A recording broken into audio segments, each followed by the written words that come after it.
What up, guys? I've just been hopping in Reload and seeing so many of you guys are running around with a Maven shotgun, the red eye AR, and basically nothing else. And I don't really know what to tell you, but these kids are asking to get sent back to the lobby. So today I'm going to break down the loadout that you actually need if you want to win these fights and you want to survive some competitive end games. I'm going to walk you through my setup slot by slot, and I'll explain why it works. And let's hop into it. All right, starting with the first spot. This one's non-negotiable. It's definitely a shotgun. I'm sure you guys could have assumed that. Personally, for me, it's going to be the pump every single time. Clean damage, consistent to the head, and it's the most satisfying gun in the game. The tac and the combat are fine. Combat is nice for some longer range shots, especially some people flying out of the air or if you have the high ground. And the tac is pretty good if you're not carrying an SMG. But the Thunder and the Maven, dude, they're just budget versions of the tac and pump. Honestly, it's the same gun, same idea, just kind of toned down. You really want the clutch potential and you want to be able to win those box fights, win those 1v1s, and clutch up and get up to Unreal, you're definitely going to want the pump.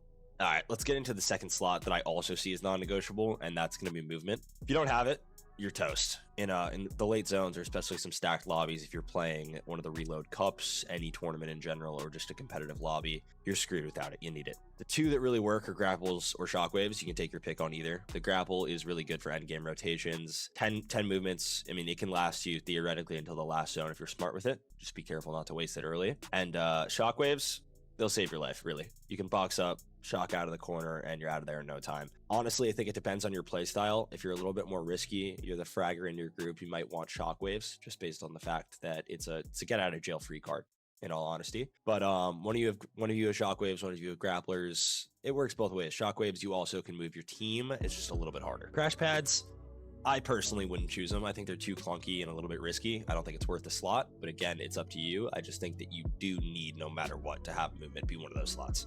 Next slot I'm going to say is somewhat mandatory, is going to be heals. Slurp and the Chug Jug are definitely king when it comes to this. The Slurp is basically instant. It's like, I think it's a second and a half, even though it says 2. You can use it in a box fight before they even break your wall. You're basically fully healed up. The Chug is definitely slower, but it's still insane. You can heal 200 shield or health in only in one slot, and you can't really beat that. 6 minis, 150. 3 bigs, 150. The only way you're technically beating it is 3 medkits, but that's only white, and I'd definitely prioritize shields. Speaking of that, I think whites are kind of mid.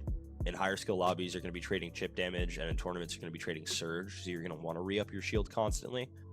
Thankfully, on Slurp Rush, you have barrels and Slurp all over the map, so you can help that, but again, it's kind of super slow. So for your heal spot, I definitely would say minis or bigs if you can't find, but Slurp or Chug is the way to go for sure. Your next spot is going to be an SMG. This spot, it's a little bit flexible, but if you're pushing or you're the fragger, you're definitely going to want that SMG. The Stinger's nice, but the combat SMG, it just beats it in all regards. Better damage, better mag size, higher DPS. You can really full send into boxes and melt kids unless they land a perfect headshot, and I think that's what you need. Personally, I think that the Stinger is better than the normal SMG, unless it's a P90, based on the fact that the recoil's there, the bloom's definitely better. Little bit more of a longer range weapon, but the combat with all regards is definitely the way to go. It's perfect, honestly, and those extra bullets when it comes to the mag size are definitely what you need. I mean, I'll show you a clip right after this, but you can kind of save yourself if you're in a box fight and you have a combat SMG. If they go to retake your wall or they're shooting your wall, you can pre-fire and land a solid 8 or 9 shots and shred all their shield or even kill them. So it's a nice way to go. Last slot's going to be a little bit of a wild card. It's going to be your long range or utility. The FAMAS is pretty cracked right now. Great burst damage, really good bloom. The hammer's consistent. And the red eye, if you have it in purple and gold, is also pretty good. Low key, if you find a mammoth, pick that thing up instantly. Basically aims for you and it hits like a fucking truck. One headshot knocks a player's hopes and dreams out of the game, dude.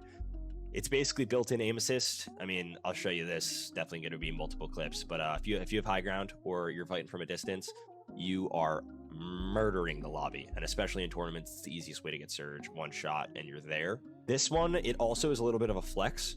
If you are swapping out your SMG for an AR, so you're just going shotgun AR, you can definitely substitute this with either the Mammoth, the Sniper, or if you find any explosive, definitely works. RPG is super powerful. You can also obviously hold extra heals for movement. Next up, I just want to give you guys some ideas as a combo and my ideal loadout of if you are carrying a pump, which again, I think is the most powerful shotgun, you are going to want to have that SMG in a slot.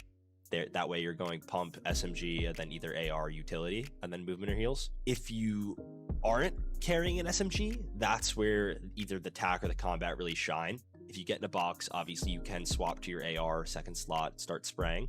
You can be in the box and just spam shots with your shotgun. The combat's fire rate is pretty great. If you have good aim, I know the spread's a little bit tighter. It has the range, it has the damage, and a purple combat it's a strong gun. My ideal loadout, if I had to go slot by slot, is going to be first off a pump, second a combat SMG, third, instead of an AR, because the combat is so good, combat SMG is so good, I would take a mammoth pistol if that's possible. When it comes to heals, obviously I'm going to take 2 slurps. If that's not an option, a chug, and then therefore if that's not an option, I'd go bigs. Also, when it comes to bigs, don't worry about finding them. There's vending machines everywhere in every POI, and you can cop 3 pretty much instantly. And then for movement, I'm going to go for 6 shockwaves. My teammate usually is the one who carries shockwaves, and I go for the grapple just because I'm a little bit better at taking height. If I'm fragging, which I usually am, I kind of frag and IGL. It's a different situation. But if I'm stuck in a box, or it's a 2v1, or I'm screwed, they hit a mammoth shot on me, 1 shock and I'm gone. It's an instant way to heal. You can pop a mini in the air, you can pop a big in the air, you can pop a slurp in the air. It's unbeatable, really. Try this setup, guys. If it doesn't go hard, let me know. That's my fault, but I genuinely think this is going to help you guys get to Unreal. And if you already are in Unreal, it's going to help you guys place a lot better in tournaments. If you want more videos like this, hit the subscribe button, and in the comments, any other ideas or questions, let me know. Have a great day, and good luck.